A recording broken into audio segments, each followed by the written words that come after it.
आप सभी लोग को जय श्री कृष्णा, नमस्कार। स्वागत है आप लोग का मेरे चैनल पे। कैसे हैं आप सभी लोग? आशा करते हैं सब लोग स्वस्थ होंगे, मस्त होंगे, खूब खुश होंगे। दोस्तों, आज की जो वीडियो है, निर्जला एकादशी 2026 व्रत हमें कब करना है, निर्जला एकादशी तिथि कब प्रारंभ हो रही है, कब समाप्त हो रही है, पारण का शुभ मुहूर्त क्या है और क्या इस व्रत को हम पहली बार शुरू कर सकते हैं, और जो लोग व्रत नहीं करेंगे उनके लिए क्या करना है, जैसे कि हमें व्रत का फल भी मिल जाए और कहीं ना कहीं असमर्थ व्रत नहीं कर पाएंगे तो भी बताऊंगी आप लोगों को, और कुछ उपाय भी बताऊंगी जो कि बहुत ही अचूक उपाय हैं और जिनके भी जीवन बहुत परेशानियां चल रही हैं, पति पत्नी में नहीं बन रहा है, धन को लेके समस्याएं चल रही हैं, तो भी आप लोग को उपाय बताऊंगी। बहुत ही शुभ संयोग बन रहा है इस एकादशी के इस बार एकादशी को। तो दोस्तों, सारी बातें जानेंगे इस वीडियो के माध्यम से, तो सभी लोग मेरे वीडियो बन रहे वीडियो को पूरा वॉच करिएगा। और अगर वीडियो पसंद आती है तो प्यारा सा लाइक करिएगा। आप लोगों के एक लाइक करने से मुझे बहुत हिम्मत और बहुत प्रेरणा मिलती है। तो दोस्तों, वीडियो को लाइक करिएगा और कमेंट बॉक्स में जय श्री हरिविष्णु जरूर लिखिएगा। तो चलिए दोस्तों, वीडियो शुरू करते हैं और सारी बातें जान लेते हैं एकादशी से संबंधित 10वीं से लेकर के पारण तक का, यानी द्वादशी तक का सारी बातें जान लेते हैं। दोस्तों, 2026 में निर्जला एकादशी का व्रत किया जाएगा। 25 जून 2026 दिन गुरुवार को व्रत किया जाएगा। बहुत ही शुभ संयोग बन रहा है, गुरुवार का दिन है, एकादशी का व्रत है, जो कि दिन और तिथि दोनों का मिलन हो रहा है, जो कि बहुत ही शुभ संयोग है। तो जो लोग गुरुवार का व्रत करते हैं और जो लोग एकादशी का व्रत करेंगे, तो क्यों मन में बड़ा दुविधा रहेगी कि हम तो गुरुवार का व्रत करते हैं और एकादशी का फल हमें कैसे मिलेगा। तो दोस्तों, जो लोग गुरुवार का व्रत करेंगे तो आप लोग एक काम करिएगा, गुरुवार के व्रत के दिन चने की दाल का जो भोग लगाया जाता है, आप चने का दाल का सेवन ना करिएगा, उस प्रसाद को अगले दिन करिएगा और भगवान को चने का जो दाल भोग लगाइएगा। हो सके तो अन्न का भोग ना लगाइएगा, फल का, ड्राई फ्रूट का भोग लगाइएगा, लेकिन अन्न का भोग ना लगाइएगा। बाकी आप केले का भोग लगाइएगा, केले का सेवन ना करिए। केला आप दान भी कर सकते हैं, जिससे कि आप लोगों को, जो लोग गुरुवार का व्रत करेंगे, उनको एकादशी का भी फल मिल जाएगा और गुरुवार का फल तो मिलेगा ही मिलेगा। ये बातें क्लियर हो गई। और जो गुरुवार का जो लोग व्रत करते हैं, शाम में अन्न का सेवन करते हैं, तो अन्न ना खाइएगा, आप एकादशी का व्रत जल फल पे व्रत कर लीजिएगा। ठीक है, ये बातें क्लियर हो गई। अब दोस्तों, जान लेते हैं कि 10वीं के दिन हमें किन किन बातों का ध्यान रखना है, क्योंकि दोस्तों एकादशी का जो व्रत होता है वो 3 दिवसीय होता है, यानी कि 10वीं से लेकर के पारण तक का, द्वादशी तक का 3 दिवसीय नियम होता है। और एकादशी को व्रत राज भी कहा जाता है दोस्तों। और जो निर्जला एकादशी है, जो साल में 24 एकादशी पड़ती है, यानी कि कृष्ण पक्ष और शुक्ल पक्ष की, वो हमें संपूर्ण व्रत, संपूर्ण एकादशी का फल निर्जला एकादशी हमें देती है। अगर आप 24 एकादशी का व्रत नहीं करते हैं और निर्जला एकादशी का व्रत कर रहे हैं, तो संपूर्ण एकादशी का व्रत का फल आपको मिलेगा। बस कुछ बातों का ध्यान रखिएगा, गलती ना करिएगा। और दोस्तों, जान लेते हैं कि 10वीं के दिन क्या क्या करना है। जो लोग व्रत करेंगे, गर्मी का महीना है और प्रचंड गर्मी पड़ती है, ज्येष्ठ में बहुत ज़्यादा गर्मी रहती है। तो अगर आपका शरीर साथ नहीं दे रहा है और अगर आप निर्जला एकादशी का व्रत करते आ रहे हैं, लेकिन अगर कुछ ऐसी अस्वस्थता शरीर बन गई है, शरीर आपका साथ नहीं दे रहा है, तो आप जल फल पे व्रत कर सकते हैं। शरीर के साथ में कोई, अगर शरीर साथ ना दे तो कोई भी व्रत पूजा आप चाह के भी नहीं कर पाएंगे। तो अगर व्रत आप कर सकते हैं, आपका सामर्थ्य है, तो निर्जला एकादशी का व्रत भी आप बिना जल का कर सकते हैं। अगले दिन यानी कि पारण के शुभ मुहूर्त पे आप जल ग्रहण कर सकते हैं। अगर आप सामर्थ्य है, आप व्रत कर सकते हैं। तो बाकी जो लोग व्रत करते आ रहे हैं और कारणवश नहीं कर पा रहे हैं, तो आप जल फल भी व्रत कर सकते हैं। इसमें कोई संशय नहीं है, कोई दुविधा नहीं है। ये बातें क्लियर हो गई। अब जो लोग व्रत करते हैं निर्जला का, लेकिन उनको प्यास लग गई है, तो वो जल कैसे पिएंगे? क्योंकि दोस्तों, अगर आप बिना निर्जला एकादशी का व्रत कर रहे हैं बिना जल का, तो अगर आपको प्यास लग जाती है तो आप कैसे जल ग्रहण करेंगे? क्योंकि अगर जल ग्रहण कर लेते तो पारण कहीं ना कहीं आपको एकादशी का वो फल नहीं मिल पाता है, लेकिन अगर कुछ नियम से करेंगे तो आपको संपूर्ण फल की प्राप्ति हो जाएगी।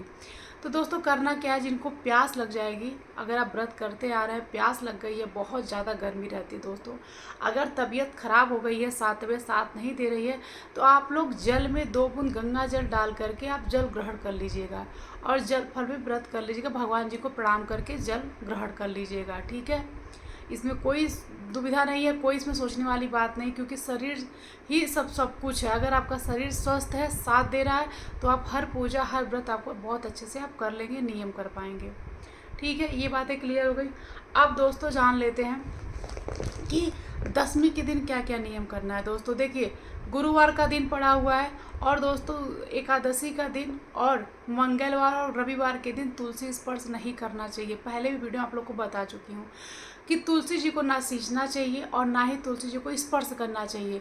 तो पहले बता दूं दोस्तों कि आप लोग एकादशी के एक दिन पहले यानी कि बुधवार को ही तुलसी पत्र तोड़ के अपने घर में रख लीजिएगा। ठीक है, ठाकुर जी को भोग यानी कि भगवान विष्णु को भोग जो लगाया जाता है तुलसी पत्र के बिना अधूरा माना जाता है, इसलिए तुलसी पत्र जरूर भोग के साथ में शामिल करिएगा।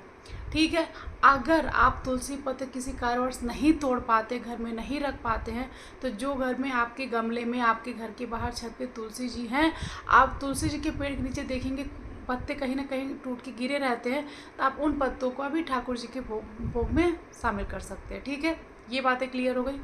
अब दोस्तों गर्मी बहुत ज़्यादा पड़ रही है, बहुत ज़्यादा गर्मी है। अगर आपको लग रहा है कि तुलसी जी कहीं ना कहीं सूख रही हैं, गमले का तुलसी जी मुरझा गई हैं, तो आप जल से सींच सकते हैं। बस उनको स्पर्श ना करेगा, जल डाल सकते हैं, क्योंकि ये बातें क्लियर हो गई। अब दोस्तों बता देते हैं कि दसवीं के दिन जो लोग व्रत करते हैं, दसवीं के दिन क्या करना चाहिए। तो दोस्तों जो लोग व्रत करते हैं दसवीं के दिन क्या करना है, बाल वगैरह अपना धुल लीजिएगा। शाम के समय हो सके सूर्यास्त के पहले ही भोजन कर लीजिएगा। आप लोग सूर्यास्त के बाद भी कर सकते हैं, लेकिन अगर हो सके तो सूर्यास्त के पहले ही भोजन कर लीजिएगा। शुद्ध सात्विक भोजन करना है, लहसुन प्याज मसूर की दाल मूली बैगन इन सब चीज़ों का सेवन नहीं करना है, शुद्ध सात्विक भोजन करना है। फिर अगले दिन आपको सुबह अगर आप जिस टाइम पे सुबह जगते हो, सो करके उठते हो, उसके आधे घंटे पहले उठ जाइएगा, क्योंकि काम कहीं ना कहीं कोई भी व्रत त्यौहार पड़ता है तो काम कहीं ना कहीं हम ना चाहते हुए काम बढ़ जाता है। तो आधे घंटे पहले उठ जाइएगा, अपने दैनिक कार्य को निपटा करके नहा धो के स्वच्छ वस्त्र पहन लीजिएगा, और हो सके तो पीला वस्त्र पहनिएगा, जो कि भगवान विष्णु का प्रिय कलर है पीला। बहुत ही अच्छा दिन है, बृहस्पतिवार का दिन, भगवान विष्णु जी का दिन, एकादशी का व्रत भी भगवान विष्णु जी का है। तो दोस्तों हो सके तो पीला वस्त्र धारण करिए। पीला वस्त्र नहीं है संभव हो पा रहा है तो आप लोग पीला गमछा पीला दुपट्टा यूज कर सकते हैं। और ज़रूरी नहीं कि आप लोग नए वस्त्र ही पहने, साफ धुले वस्त्र भी आप लोग पहन सकते हैं। ठीक है, घर के मंदिर में आ जाइए। अगर आपके घर में लड्डू गोपाल जी हैं, शालिग्राम जी, अगर प्रतिमा है भगवान विष्णु जी की तो उनको कपड़े से पोंछ दीजिए। अगर विग्रह है, लड्डू गोपाल जी हैं, शालिग्राम जी हैं, तो उनको स्नान कराइए, जैसे दूध दही शक्कर से स्नान कराइए। स्नान कराने के बाद उनको पीले वस्त्र धारण कराइए, पीला पुष्प चढ़ाइए, पीला चंदन लगाइए। और भोग में आप फल का भोग लगा सकते हैं, मीठे का भोग लगा सकते हैं, लेकिन अन्न का भोग ना लगाइएगा। उसके बाद से दिया बाती करिए, आरती करिए, कथा सुनिए। निर्जला एकादशी व्रत की कथा हमारे चैनल पे जाएगी, तो आप लोग ज़रूर देखिएगा। कथा सुनने के बाद उसके बाद से अपने दिन के कार्य में लग जाइए, लेकिन हो सके तो जितना ज़्यादा हो सके ओम नमो भगवते वासुदेवाय मंत्र का जाप जरूर करिएगा। ठीक है, इसका विशेष ध्यान रखिए जितना भी आपके पास समय है, जो भी समय लगता है। और इस दिन एकादशी का व्रत आपकी है, बहुत बड़ा व्रत है। अगर आपको ये संपूर्ण व्रत एकादशी का फल अगर आपको देने वाली एकादशी है, तो कहीं ना कहीं बहुत हमको नियमों का ध्यान भी रखना होता है। तो हो सके किसी की होता बुराई, किसी की निंदा, किसी की चुगली ना करें। ऐसा तो किसी दिन नहीं करना चाहिए, लेकिन व्रत के दिन विशेषकर ऐसा नहीं करना चाहिए। किसी की बुराई ना करिए, किसी को अपने मुंह से अशब्द ना बोलिए, और ना ही किसी होता है ना कि अगर आपके बाग बगीचे में, आपके बालकनी में पेड़ पौधे हैं तो हो सके तो अपने कटाई छटाई ना करिए, इसका विशेष ध्यान रखिएगा। ठीक है, जैसे इस दिन दान भी करना बहुत ही शुभ माना जाता है। जैसे आप अन्न का दान ना करिएगा, जैसे कि आप फल का दान, दूध का दान कर सकते हैं, आप लोग बर्तन का दान कर दीजिए, कपड़े का दान कर दीजिए, लेकिन आप लोग अन्न का दान ना करिएगा। एकादशी के व्रत के दिन दान का भी बहुत विशेष महत्व है, तो आप लोग दान भी कर सकते हैं। कि आप साल के 24 एकादशी का व्रत नहीं करते हैं, अगर आप इस एकादशी का व्रत करते हैं तो संपूर्ण एकादशी का फल आपको प्राप्त होगा। तो ठीक है, अगर आप व्रत नहीं कर पा रहे हैं, असमर्थ नहीं कर पा रहे, तो इस दिन करना कि अपने घर में कभी भी एकादशी के दिन हो सके तो चावल ना बनाइए, लहसुन प्याज की सब्जी ना बनाइए, शुद्ध सात्विक भोजन बनाइए। लेकिन अगर छोटे बच्चे हैं, पति ऑफिस जाते हैं, तो ऐसा ना करिए कि पति चावल खाते हैं, बच्चे कहीं ना कहीं बच्चे चावल पसंद करते हैं, तो आप लोग बच्चों को स्ट्रिक्टली मना करें। नहीं, जिसमें बच्चे खुश है, जिसमें पति खुश है, उस कार्य को करना चाहिए। ठीक है, तो आप चावल बना भी सकते हैं, लेकिन अगर आपका चल पा रहा है तो चावल ना बनाइए और ना लहसुन प्याज की सब्जी बनाइए। अगर समझ पा रहे हैं सब लोग तो ठीक है, लेकिन अपने घर में कलह कलेश ना करिए। ये बातें क्लियर हो गई। अब दोस्तों बता देते हैं कुछ पारण के दिन क्या करना है। पारण जैसे एकादशी का व्रत जितना महत्व है ना, उतना ही महत्व पारण का भी है। अगर आप लोग पारण में गलती कर देंगे तो आपको एकादशी का संपूर्ण फल प्राप्त नहीं होगा। तो करना क्या है, पारण के दिन भी आपको लोग सुबह सवेरे उठ जाइए, दैनिक कार्य करके नहा धो के पूजा पाठ कर लीजिए। ठाकुर जी लड्डू गोपाल जी उनको स्नान कराइए, पूजा पाठ करिए, आरती करिए। उसके बाद से सीधा छू करके दान कर दीजिए। किसी ब्राह्मण को दे सकते हैं, किसी सुपात्र सुयोग व्यक्ति को दे सकते हैं, किसी ज़रूरतमंद को दे सकते हैं। सीधा में क्या करना है, चावल का दान नहीं करना होता है आपको। आटा, आलू, दाल, नमक, हल्दी उसमें कुछ दक्षिणा के रूप में रख करके एक बड़ पात्र में रख करके उसको छू के प्रणाम कर लीजिएगा। उसके बाद कि पारण के शुभ मुहूर्त पे आपको अपने व्रत को खोलना है। करना क्या है, अपने मुख में तुलसी दल और गंगा जल जरूर डाल लीजिएगा। इससे आपका पारण का फल भी प्राप्त हो जाएगा। आप पारण कर सकते हैं, पारण के कुछ देर बाद भी कर सकते, लेकिन पारण के शुभ मुहूर्त पे आप ये कार्य जरूर कर लीजिएगा। ठीक है। अपने उस दिन आपको शुद्ध सात्विक भोजन उस दिन भी करना है। सिर्फ एक बार भोजन करना होता है दिन में, उसके बाद अन्न का सेवन नहीं करना होता। सिर्फ एक बार भोजन करना है। पारण के शुभ मुहूर्त पे सिर्फ आपको एक बार ही भोजन करना है। भोजन में आपको सरसों के तेल की सब्जी नहीं खानी है। लहसुन, प्याज, मसूर की दाल, मूली, बैगन इन सब चीज़ों का सेवन नहीं करना है। दाल रोटी सादा खाना खा सकते हैं। चावल कुछ लोग खाते हैं, कुछ लोग नहीं खाते हैं। ठीक है, चावल ना खाइए तो बहुत ही अति उत्तम है। उसके बाद से आप लोग व्रत पारण सिर्फ आपको भोजन सिर्फ एक बार करना होता है। आप दिन में उसके बाद से जैसे मूंगफली के दाने, फल ये सब ले सकते हैं, चाय ये सब ले सकते हैं, लेकिन अन्न जैसे कि बिस्किट, नमकीन ये सब चीज़ें ना खाइएगा। शाम को आप जो भी आपकी इच्छा हो आप खा सकते हैं, लेकिन दिन में इस बात का विशेष ध्यान रखिएगा। पारण के दिन भी और एकादशी का जो लोग व्रत किए हैं उनको सोना नहीं चाहिए दिन में, बिल्कुल भी। एकादशी के व्रत के दिन भी और पारण के दिन भी सोना नहीं चाहिए दिन में। ठीक है, अगर नींद बहुत ज़्यादा आ रही है, दिक्कत है, तबीयत नहीं ठीक है, तो आप लोग अपने साड़ी की पल्लू में, दुपट्टे में तुलसी दल रख करके आप लोग सो सकते हैं, लेकिन ना सोइए तो बहुत ही अच्छा है। और जितना हो सके ओम नमो भगवते वासुदेवाय मंत्र का जाप करिए। ठीक है, ये बातें क्लियर हो गई। अब दोस्तों बता देते हैं एकादशी तिथि कब प्रारंभ हो रही है, कब समाप्त हो रही है, पारण का शुभ मुहूर्त क्या है। निर्जला एकादशी 2026 एकादशी तिथि प्रारंभ हो रही है 24 जून शाम को 6:13 से, और एकादशी तिथि समाप्त हो रही है 25 जून रात में 8:09 पे। ठीक है, निर्जला एकादशी का पारण का शुभ मुहूर्त है 26 जून सुबह 5:25 से लेकर के 8:12 तक का पारण का शुभ मुहूर्त है। ठीक है, ये बातें क्लियर हो गई। तो व्रत आपको 25 जून दिन गुरुवार को व्रत करना है। पारण का जो समय है वो भी बता दिया आप लोगों को। अब दोस्तों जान लेते हैं कि एकादशी के दिन आपको क्या कुछ ऐसे खास नियम अचूक उपाय हैं जो आपको करने हैं। विश्वास के साथ में इस उपाय को करिएगा।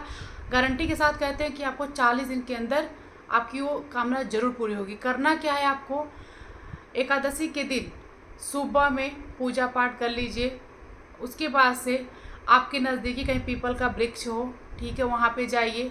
और आपके घर में जैसे पहले जो बिस्तर वगैरह सीला जाता, सूती धागा आता था, लेकिन अगर वो नहीं मिल पाता है तो जो रील आती है, सफ़ेद वाली रील आती है, कोई कलर सफ़ेद रील आती है, उसको केसर में या हल्दी में कलर कर लीजिएगा। और पीपल वृक्ष के नीचे जाइएगा, दिया जलाइएगा, एक घी का दीपक जलाइएगा। उसके बाद से भोग लगाइएगा, कुछ मीठा लेके जाइएगा, फल लेके जाइएगा, वहाँ भोग लगाइएगा। और जो धागा लेके आप लोग गए, रील का धागा लेके गए हैं, कलर करके, पीला कलर करके, पीपल वृक्ष के 7 बार परिक्रमा करिएगा। अपनी कामना को बोलते हुए, अपने मन में अपनी कामना को मन में सोचते हुए पीपल वृक्ष की 7 बार परिक्रमा करिएगा और उस धागे को 7 बार लपेट दीजिएगा। और जो बचा हुआ धागा है वहीं पे बांध करके चले आइएगा। ठीक है, अपनी कामना को बोलते हुए। अब दोस्तों अगर आप विश्वास के साथ में इस कार्य को कर लेंगे, इस उपाय को कर लेंगे, तो आपको 40 दिन के अंदर ही वो आपकी जो भी इच्छा रहेगी, जो भी कामना आप किए रहेंगे, वो कामना आपको ज़रूर पूरी होगी। बस आप विश्वास के साथ इस कार्य को करिएगा। एकादशी के दिन सुबह में करना है। अब दूसरा क्या करना है, एकादशी के दिन क्या करना है, क्योंकि बृहस्पतिवार का दिन और एक निर्जला एकादशी का व्रत है, जो कि व्रत राज कहा जाता है। इस दिन कोई भी किया हुआ उपाय बहुत ही फलदायी देता है, बहुत ही पूर्णकारी उपाय होता है। करना क्या है, हो सके शाम के समय, संध्या के समय तुलसी जी के पास में चौमुखी दीपक जलाइए, चौमुखी घी का दीपक जलाइए। और वहीं पे हाथ जोड़ के ओम नमो भगवते वासुदेवाय मंत्र का जाप करिए, जितना बार हो सकता है, 21 बार, 51 बार, 113 बार, जितना बार हो सकता है, 1 माला 2 माला जाप करिए। ठीक है, ये बातें क्लियर हो गई। अब दोस्तों अगर आप एकादशी के दिन सुबह में पूजा पाठ जो कर रहे हैं, अगर आपके घर में तुलसी जी की सूखी लकड़ी अगर आपके पास मिल जाए कहीं से तो बहुत अच्छी बात है। आप तुलसी जी की लकड़ी से भगवान विष्णु को, लड्डू गोपाल जी को तुलसी जी की लकड़ी से उनको घी में लपेट के, उसमें कलावा बांध के घी में लपेट के और भगवान विष्णु को आरती दिखाइए तुलसी जी की लकड़ी से, सूखी लकड़ी से। ठीक है, ये बातें क्लियर हो गई। और बहुत इससे जो मैं उपाय बताई पीपल वृक्ष के नीचे जो आपको उपाय करना है, आपको धन को लेके समस्या है, जो भी समस्या आपके साथ चल रही, बीमारी को लेके, तबीयत को लेके, परिवार में जो नई अनबन चल रही है, आप जो भी आपकी कामना, उस कामना को बोलते हुए इस कार्य को करिएगा, आपको जरूर इसका देखने को रिजल्ट मिलेगा। ठीक है। और दोस्तों, चौमुखी दीपक जो बताएं, ये भी कार्य आप लोग को एकादशी के दिन शाम के समय कर लीजिएगा। तो दोस्तों, आशा करते हैं एकादशी संबंधी सारी बातें आप लोग को समझ में आ गई होगी। तो लाइक करिएगा और कमेंट बॉक्स में जय श्री हरि विष्णु जरूर लिखिएगा। और दोस्तों, निर्जला एकादशी व्रत की जो कथा की वीडियो है हमारे चैनल पे जाएगी, तो आप लोग चैनल पे बने रहिएगा, ढेर सारा प्यार दीजिएगा और कमेंट में जय श्री हरि विष्णु जरूर लिखिएगा। तो फिर मिलते हैं अगली वीडियो में, तब तक के लिए सभी लोग को जय श्री कृष्णा, राधे राधे।